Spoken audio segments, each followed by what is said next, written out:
मुंबई के पूर्व police commissioner Parambir Singh का महाराष्ट्र के गृह मंत्री अनिल देशमुख पर बड़ा आरोप। परमबीर सिंह ने सीएम उद्धव ठाकरे को चिट्ठी लिखकर कहा है कि अनिल देशमुख ने सचिन वाजे को हर महीने 100 करोड़ की वसूली का टारगेट दिया था और वसूली का तरीका भी बताया था।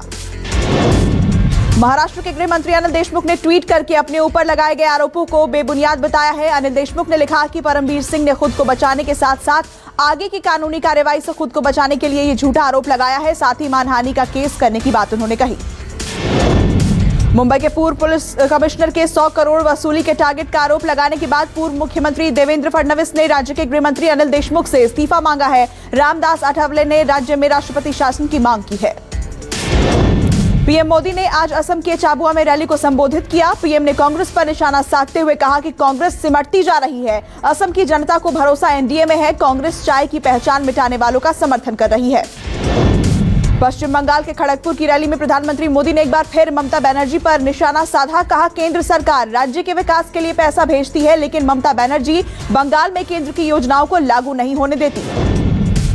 ममता बनर्जी भी मिदनापुर में बीजेपी पर जमकर बरसी। कहा, बीजेपी देश की सबसे बड़ी टोलबाज है। ममता बनर्जी बोली, बीजेपी और पीएम मोदी ने देश की अर्थव्यवस्था को बर्बाद किया है। बंगाल में विधानसभा चुनाव की तैयारियों का जायजा लेने के लिए भारत निर्वाचन आयोग का पूर्ण पीठ 23 मार्च को राज्य का दौरा करेगी। असम के लिए कांग्रेस ने घोषणा पत्र जारी कर दिया है। राहुल गांधी ने गुवाहाटी में घोषणा पत्र जारी किया। कांग्रेस के मैनिफेस्टो में 5 वादे किए गए हैं, जिसमें 200 यूनिट फ्री बिजली, 5 लाख लोगों को रोजगार, महिलाओं को हर महीने 2000 रुपए और असम में सीए लागू नहीं करने की गारंटी दी गई है। राहुल गांधी ने असम के दौरे के दौरान जोरहाट में रैली को संबोधित किया। राहुल ने मोदी सरकार पर निशाना साधते हुए कहा कि मोदी सरकार सिर्फ हम दो और हमारे दो के लिए काम कर रही है।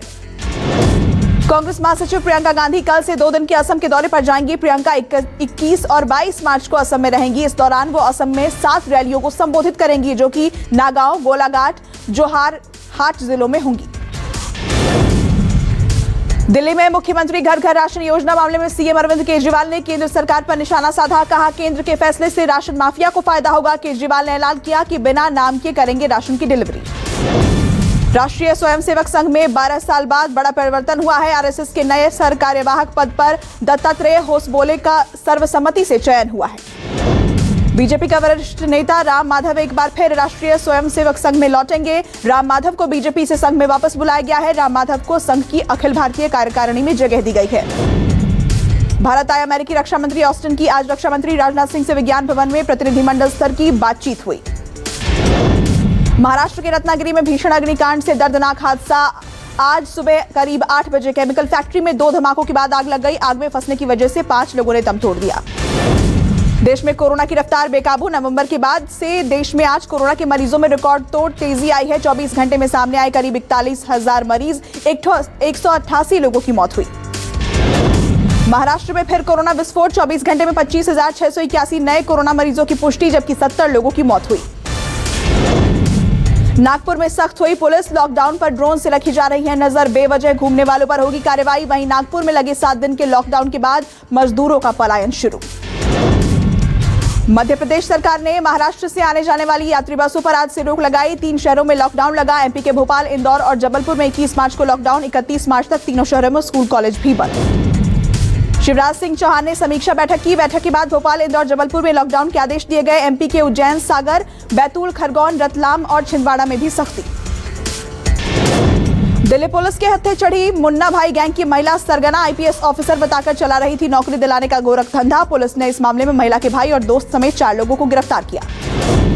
यूपी के लखनऊ में धर्म न बदलने पर युवक ने पत्नी और बच्चों को कमरे में बंद किया। जिंदा जलाने की कोशिश भी की। पत्नी का आरोप, अफजल ने हिंदू नाम रखकर की थी शादी। धर्म न बदलने पर करता था मारपीट।